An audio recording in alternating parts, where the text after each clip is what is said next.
भाई कोई जाट समाज है, मैं जाट के बेटे के लारे पनीज रही, कोई जाट समाज है जना तो मन न्याय दिलो। बहुत दुखी हूँ, मारो मोटियार गयो। नमस्कार। मैं श्रवण यादव ढीडवाना। जाइल नागौर एक पीड़ित महिला की आवाज पिछले कई दिनों से सोशल मीडिया पर लगातार सामने आ रही है। यह सिर्फ एक वीडियो नहीं है, बल्कि एक ऐसी बहन की दर्द भरी कहानी है जो अपने अधिकार और सम्मान के लिए सालों से अकेले संघर्ष कर रही है। सोशल मीडिया पर वायरल वीडियो लगभग सब लोगों तक पहुंच गया है। जब कोई व्यक्ति मजबूरी में रोकर अपनी बात कहता है, तो उसकी दर्द किसी भी संवेदनशील इंसान के दिल को हिला देता है। उस महिला के मुताबिक उसके पति का निधन वर्ष 2019 में कैंसर जैसी महामारी बीमारी से हो गया था। पति के चले जाने के बाद 12-13 दिन बाद ही उसके ससुराल वालों का व्यवहार उसके प्रति बदलना शुरू हो गया। उस महिला का कहना है कि ससुर, सास, देवर, ननद और कुछ अन्य लोगों ने मिलकर उसे मानसिक रूप से इतना परेशान किया कि आखिरकार उसे घर छोड़ने को मजबूर होना पड़ा। घर छोड़ने के बाद वह कुछ दिनों 2 साल के लिए लगभग जाइल के एक हॉस्टल में रही, लेकिन वहां भी उसे परेशान किया गया। उसके बाद वह अपने बच्चों के साथ जोधपुर चली गई, लेकिन संघर्ष उसके साथ ही रहा। उसने अपनी बेटियों की शादी भी किसी तरह करवाई, लेकिन उसके अनुसार ससुराल पक्ष के लोगों ने उन रिश्तों में भी दखल देकर शादी जैसे पवित्र रिश्ते को तुड़वा दिया। महिला बताती है कि शादी में काम आने वाले किसी रिश्तेदार या किसी जानकार से मांग कर ली गई बुलेट बाइक को भी नुकसान पहुंचाया और उसे खुद 50,000 रुपये देकर रिपेयर करवाकर वापस उसे उसके मालिक को सौंपी गई। पीड़िता यह भी कहना चाहती है कि उसके देवर ने उस पर शादी जैसा दबाव बनाया, लेकिन 4 बच्चों की मां होने के नाते उसने इस शादी से साफ इनकार कर दिया। उसका कहना है कि उसके ससुर के पास लगभग 40 बीघा जमीन है, लेकिन उसे उसमें से कोई भी हिस्सा नहीं दिया गया। उसे बेदखल कर दिया गया और उसे ये बोला गया कि उसने दूसरी शादी कर ली है, तो उसे यहाँ पर जमीन या जायदाद किसी भी चीज की जरूरत नहीं है।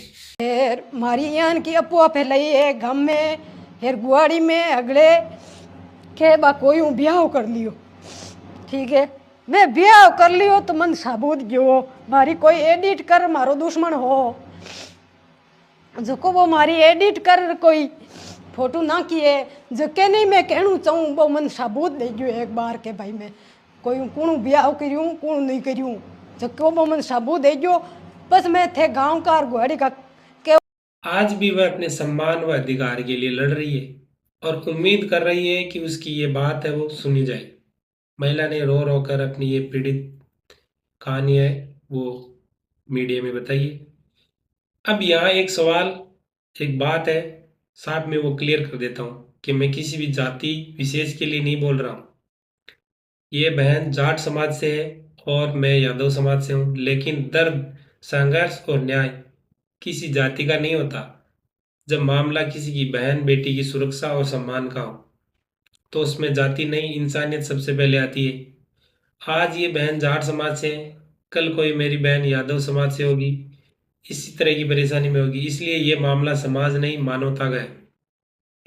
इस बहन से ने साफ तौर से नागौर सांसद हनुमान बेनीवाल जी, आरएलपी टीम और जाट समाज से वो मदद की अपील की है, ताकि उसकी बात है वो सुनी जाए। थाने सब लोग ध्यान है, मिनका तक कई लोग जीणिए को नहीं, जरा बिना मिनका तो मैं जीऊँ जकी नहीं कौन जीणिए, जरा बताओ मैं कई कर सकूँ। अब मैं आए कहनी चाहूँ जेल तहसील ने पूरी ने नेताजी को निवेदन करूँ, भाई थे न्याय दिलाओ, जरा तो जीते दी दिलाओ, फिर मेरिया पचे तो कहीं दिलाओ, पर मैं तो देखूंगा।